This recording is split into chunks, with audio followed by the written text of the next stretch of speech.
Good morning to all. How are you? I hope you all are safe at your home, children. Today I will teach you this book, EVS book. So all of you check out this book and sharp your pencil for underline the difficult words and write the word meaning in your book also. Okay, बच्चों? All of you open your page number 82. Page number 82. Okay? Have you opened, all of you? And chapter number social nature in animals. आज हम पढ़ने वाले हैं social nature in animals. बच्चों, social means सामाजिक, nature means प्रकृति, इन animals पशुओं में, यानी पशुओं में सामाजिक प्रकृति, इसके बारे में आज हम चैप्टर में पढ़ने वाले हैं कि लाइक ह्यूमन बीइंग एनिमल्स में भी सोशल नेचर होता है। एनिमल्स भी हमारी तरह वर्क करते हैं, फैमिली में रहते हैं, ग्रुप में रहते हैं, सोशलिज्म अपनाते हैं, सोसाइटी की तरह जैसे हम रहते हैं अपनी सोसाइटी में, वैसे ही एनिमल्स भी रहते हैं। ठीक है बच्चों, सभी एनिमल्स नहीं रहते, लेकिन कुछ एनिमल्स इसी तरह से रहते हैं जिनके बारे में आज हम इस चैप्टर में पढ़ने वाले हैं। So ready all of you, follow me. और जितने भी डिफिकल्ट वर्ड्स होंगे, आपको लगता है आपको उनका प्रोनाउंसिएशन अच्छे से नहीं आता है या वर्ड मीनिंग आपको नहीं आते हैं उनके, तो आप उन्हें अंडरलाइन करेंगे और साथ के साथ उनके मीनिंग भी राइट करते जाएंगे। बट ध्यान रहे, use only pencil in your book. Okay, so let's start, follow me. Like human beings, many animals live in groups. Animals live in groups for protection from enemies, reproduction and to rear their young ones.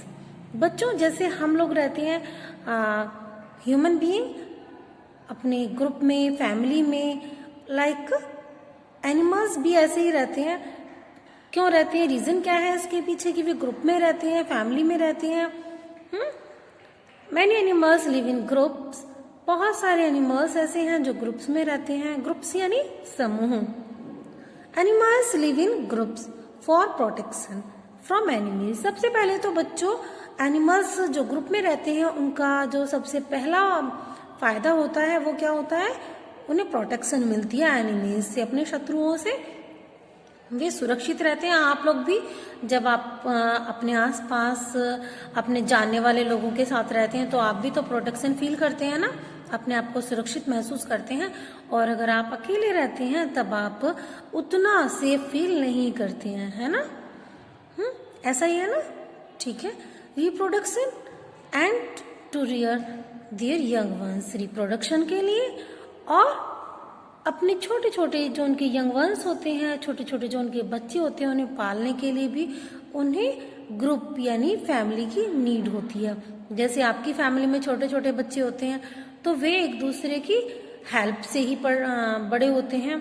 आपका कोई work आपकी माँ जी करती हैं, कोई आपका work आपकी mummy करती हैं, कोई आपका वर्क आपकी सिस्टर करती है। तो इसी तरह से उन्हें भी अपनी फैमिली की यानी ग्रुप की नीड होती है। ठीक है, किसको नीड होती है, एनिमल्स को। Okay, clear. Birds fly in flocks, fish live in shoals and elephants live in herds. Birds flock में फ्लाई करती हैं। बर्ड्स का जो ग्रुप होता है, आपने देखा होगा, बर्ड्स झुंड में इकट्ठा होकर फ्लाई करती हैं, तो उसे हम कहते हैं flock. Fish live in shoals, fish का जो ग्रुप होता है उसे सॉल कहते हैं कि ये सॉल में रहती हैं, अपने ग्रुप में रहती हैं। एंड एलिफेंट भी अपने ग्रुप में रहते हैं, जिसको बच्चों हम क्या कहते हैं, हर्ड कहते हैं। या मैं कहूँ कि हम बर्ड के ग्रुप को हम फ्लॉक कहते हैं, फिश के ग्रुप को हम सॉल कहते हैं एंड एलिफेंट के ग्रुप को हम हर्ड कहते हैं। ठीक है, चलिए next paragraph c, social nature in animals. Social सामाजिक प्रकृति एनिमल्स में भी होती है। ठीक है, most animals do not have a social nature and there is no clear cut division of labor in their groups as it is in case of human being. बच्चों, कुछ एनिमल्स ऐसे होते हैं जो मनुष्य की तरह ग्रुप में रहते हैं, कॉलोनी में रहते हैं, बट बच्चों कुछ एनिमल्स ऐसे होते हैं जो सोशल नेचर उनका नहीं होता है, यानी सामाजिक उनका नेचर, सामाजिक प्रकृति उनकी नहीं होती है। वे एक साथ नहीं रहती हैं, ना ही वे उस तरह का वर्क करते हैं, उनका वर्क डिवाइड नहीं होता है कि लेबर वर्क सबका अलग अलग डिफरेंट जो ग्रुप मेंबर्स होते हैं उनका सबका डिफरेंट वर्क होता है। सभी का ऐसा नहीं होता है, ठीक है। सभी केसेस में ऐसा नहीं होता है कि ह्यूमन बीइंग की तरह एनिमल्स भी सोशल नेचर रखते हैं, बट बहुत सारे में रखते भी हैं। तो आज हम पढ़ने वाले हैं उन्हीं के बारे में, like ants, honeybees. However, insects like ants and honeybees are known to have a well-developed social organization in their colonies. तो बच्चों कुछ इंसेक्ट्स ऐसे होते हैं जैसे आंट है, हनी बीज है, उन्हें सोशल एनिमल्स के रूप में जाना जाता है। वे कॉलोनी में रहते हैं, जैसे हम लोग कॉलोनी में रहते हैं, मोहल्ले में रहते हैं, ग्रुप में रहते हैं, वैसे ही ये भी अपने ग्रुप में रहते हैं जिसे हम कॉलोनी कहते हैं। जैसे हम बर्ड्स के ग्रुप को फ्लॉक कहते हैं, फिश के ग्रुप को सॉल कहते हैं, एंड एलिफेंट के ग्रुप को हर्ड कहते हैं, वैसे ही हम हनी बीज या आंट के ग्रुप को क्या कहते हैं, हम कॉलोनी कहते हैं। वे कॉलोनी में रहते हैं, ठीक है। जो आपकी गली मोहल्ले को कॉलोनी कहते हैं ना, ये वर्ड वहीं से लिया गया है, okay. They live in groups and work collectively in search of food. Yes, way group में रहकर वर्क करते हैं, ठीक है, और वर्क कलेक्टिवली वे अपना वर्क कलेक्ट होके करते हैं। और क्या वर्क करते हैं, फूड, सर्च ऑफ फूड। वे अपने फूड को सर्च करते हैं या अपने जो उनके यंग वंस हैं उन्हें पालते हैं, उनकी प्रोटेक्शन करते हैं, ठीक है।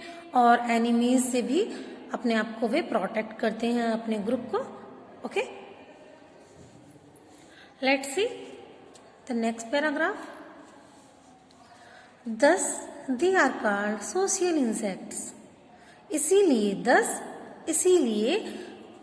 दे आर कॉल्ड सोशल इंसेक्ट्स, उन्हें सोशल इंसेक्ट्स कहा जाता है। A community of social insects is called a colony. The members of a colony depend on one another.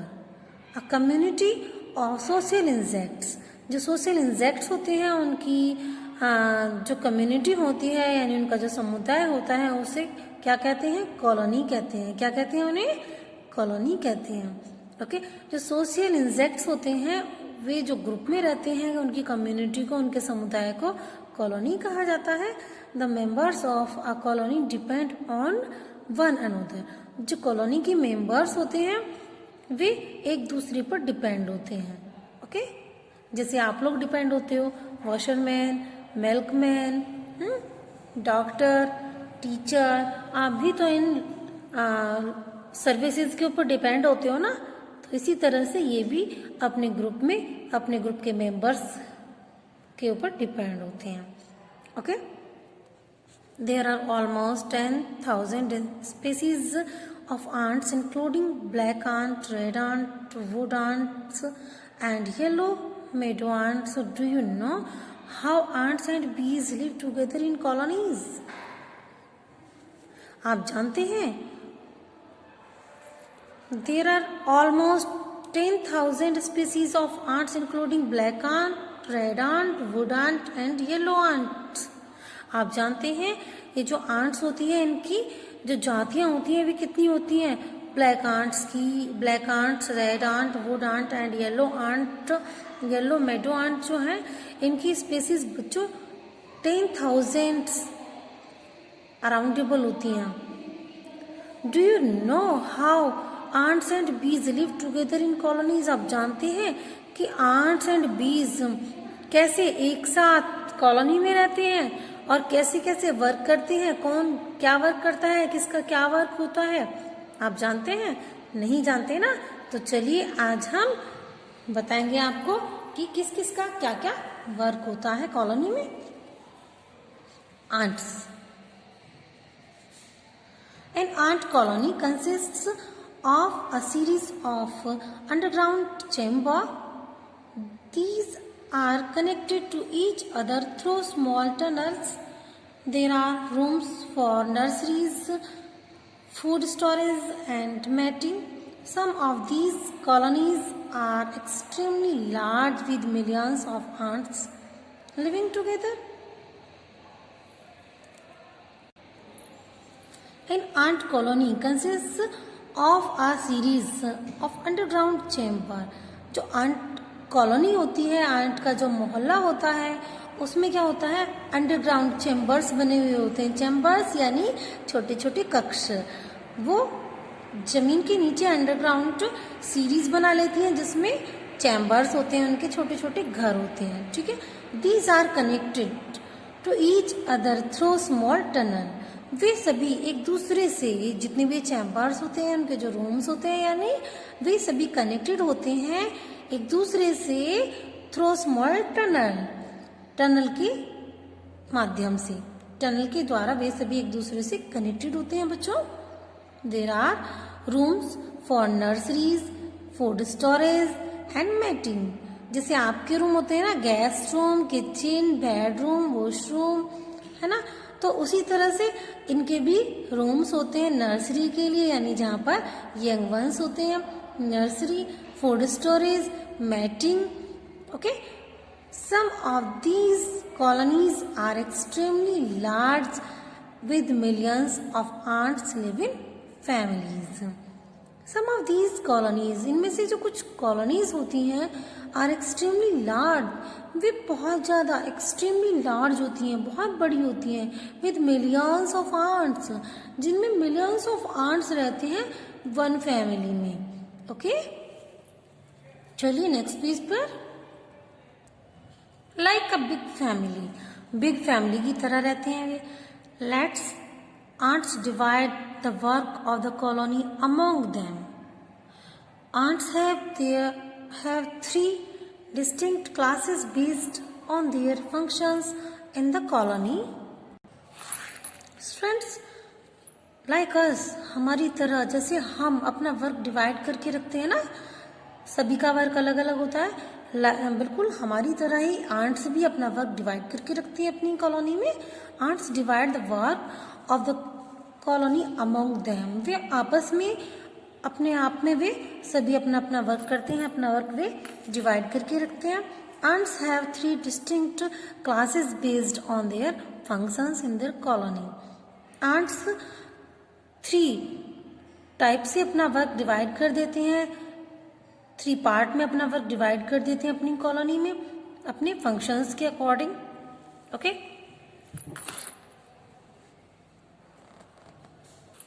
तो चलिए अब उनका वर्क जान लेते हैं कि वे क्या क्या वर्क करते हैं। There is a large female ant called the queen who spends all her life laying eggs. A queen can live up to around 15 years. There is a large female ant. बच्चों, एक बड़ी aunt होती है, बहुत बड़ी aunt होती है female aunt, जो अपना पूरा जीवन, अपनी फुल लाइफ वह लेइंग एग्स में स्पेंड कर देती है। The queen ant live up to around about 15 years। तो जो क्वीन आंट है वह लगभग अराउंडेबल 15 years तक जीवित रहती है। उसका जो जीवन काल होता है वह 15 years का होता है अराउंडेबल। The worker ants build and repair the colony. They also find and collect food and look after the queen and young ants. Some worker ants are called soldiers. Ants defend the colony from unwanted visitors. बच्चों, जो worker ants होती हैं, जो एक तो big female aunt हो गई जो क्वीन भी होती है, and his work is only, her work is only laying eggs, and वह 15 years तक जीवित रहती है। एंड जो वर्कर आंट्स होती हैं सेकंड, वे क्या करती हैं, build and repair the colony. उनका वर्क होता है बिल्ड करना एंड रिपेयर करना कॉलोनी को, और फूड कलेक्ट करना एंड जो उनके यंग वंस होते हैं उनकी देखभाल करना, look after.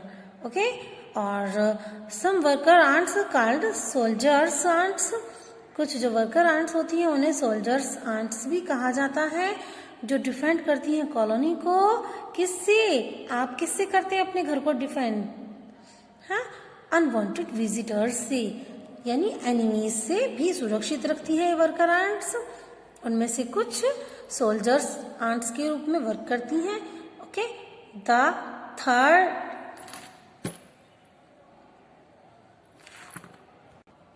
type of ant. A few winged male ants are produced from time to time. They leave the colony and mate with the queen to reproduce eggs and then die. A few winged male ants are reproduced from time to time. कुछ mail aunt होते हैं इनकी colony में जो reproduced करते हैं time to time. Okay, और they leave the colony, वे कॉलोनी को छोड़ देते हैं कुछ समय के बाद में, mate with the queen to reproduce eggs and then die. Queen bee के साथ में मेट के बाद वे जब एग्स रिप्रोड्यूस हो जाते हैं, एग्स प्रोड्यूस हो जाते हैं, देन दे डाई। ओके बच्चों, तो बहुत ज़्यादा नहीं जीते हैं ये जो मेल आंट्स होते हैं, ये बहुत ज़्यादा नहीं उनका जीवन होता है।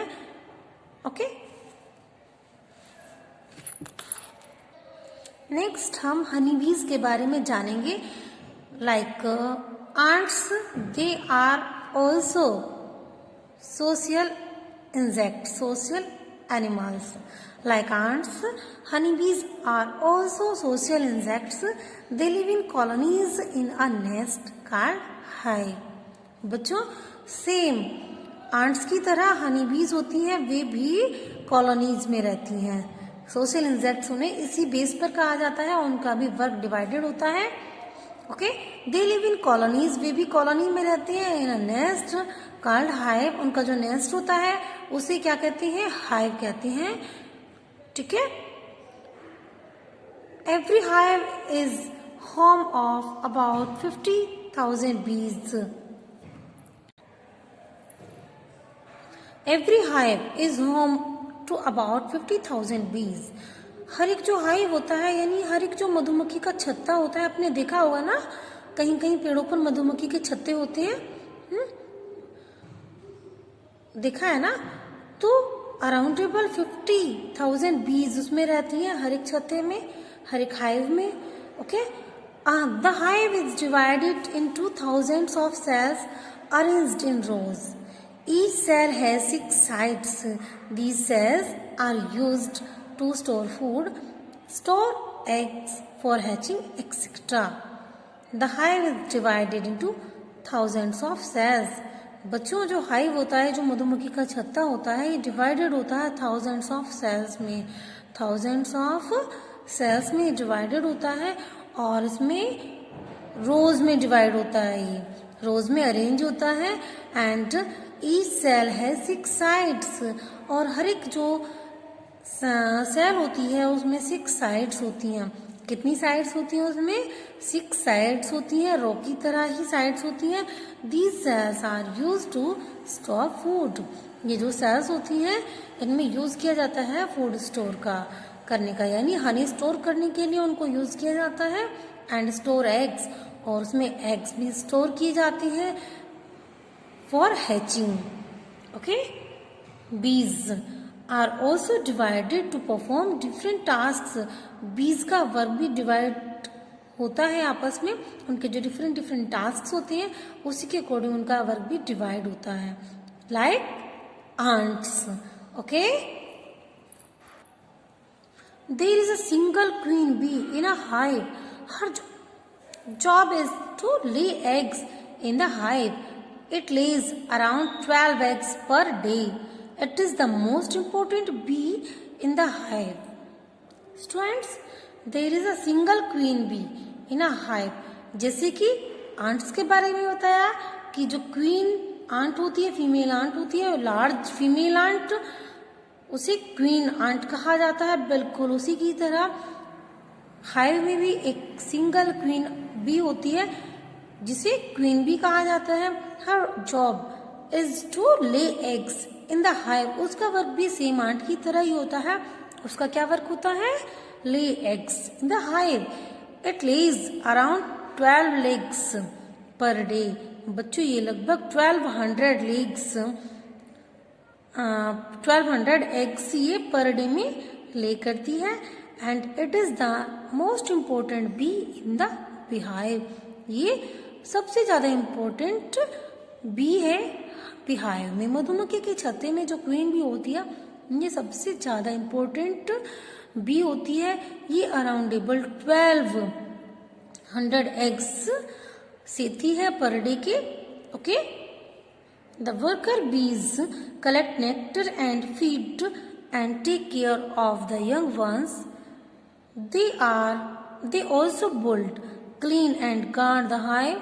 They build the honeycomb from the wax produced by their bodies. The worker bees, जो वर्कर बीज होती हैं ये बच्चों नेक्टर कलेक्ट करती हैं फ्लावर्स में। जो लिक्विड होता है ना जिसे हम पराग कहते हैं, नेक्टर, उसे ये फ्लावर से कलेक्ट करके लाती हैं, फीडिंग कराती हैं एंड टेक केयर करती हैं उन यंग वंस की। और ये भी सोल्जर्स का भी काम करती हैं।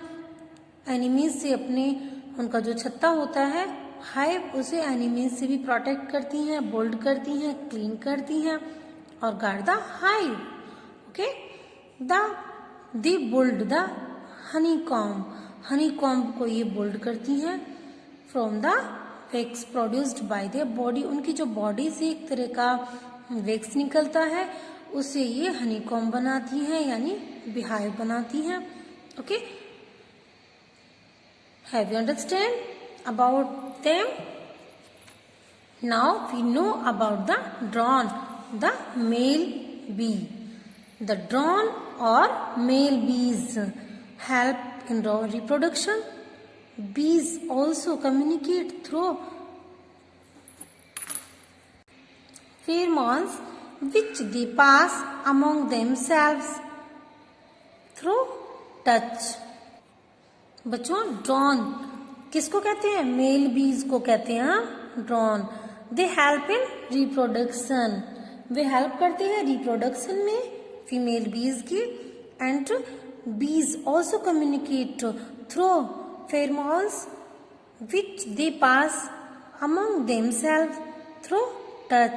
आप जानते हैं कि जो मधुमक्खियां होती हैं ये कैसे एक दूसरे से बात करती हैं, कैसे एक दूसरे को फील करती हैं. ये बात करती हैं, कम्युनिकेट करती हैं फेरोमोन्स की हेल्प से, जो एक दूसरे को टच करने से उन्हें वे समझ जाती हैं.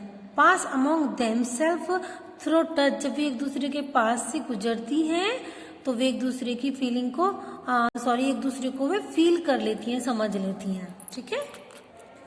Students, termites, wasps and bumble bees are some other insects that live together in such colonies. Thus we have seen that like humans, animals also cannot live alone. They prefer to live more and work collectively. The most important thing that human beings learn from these tiny creatures is division of labor. बच्चों, like termites, wasps, बम्बल बीज, ये कुछ इस तरह के insects होते हैं जो कॉलोनी में रहते हैं, एक साथ रहते हैं सभी. ठीक है. और we have seen that like human animals also can not live alone. इस प्रकार से वी हैव सीन, हम देख चुके हैं क्या, दैट लाइक ह्यूमंस, जिस तरह से ह्यूमंस यानी मनुष्य रहते हैं एक साथ में, अलग अलग नहीं रह सकते, वे अकेले नहीं रह सकते. एनिमल्स भी अकेले नहीं रह सकते हैं. They can not live alone. They prefer to live move and work collectively. वे एक साथ रह सकते हैं, एक साथ रहते हैं, एक साथ घूमते हैं और अपना वर्क भी वे एक साथ ही करते हैं, कलेक्टिवली ही करते हैं। The most important thing that human beings learn from these टिनी creatures is division of labour. और सबसे ज्यादा इम्पोर्टेंट थिंग ये है कि ह्यूमन बीइंग लर्न करता है division of work, division of labour these टिनी creatures से। यानी जो सबसे इम्पोर्टेंट थिंग है कि मनुष्य भी ये जो छोटे छोटे इंसेक्ट्स हैं, क्रिएचर्स हैं, इनसे वर्क करने का तरीका, डिवीजन ऑफ लेबर सीखता है। ठीक है बच्चों, तो आपको ये चैप्टर समझ में आया? किस तरह से एनिमल्स भी मनुष्य की तरह, ह्यूमन बीइंग की तरह सोशल होते हैं, सोशल नेचर होते हैं। ठीक है, तो इस तरह से ये चैप्टर हमारा कंप्लीट हो जाता है बच्चों। मिलते हैं नेक्स्ट क्लास में। Okay, bye bye.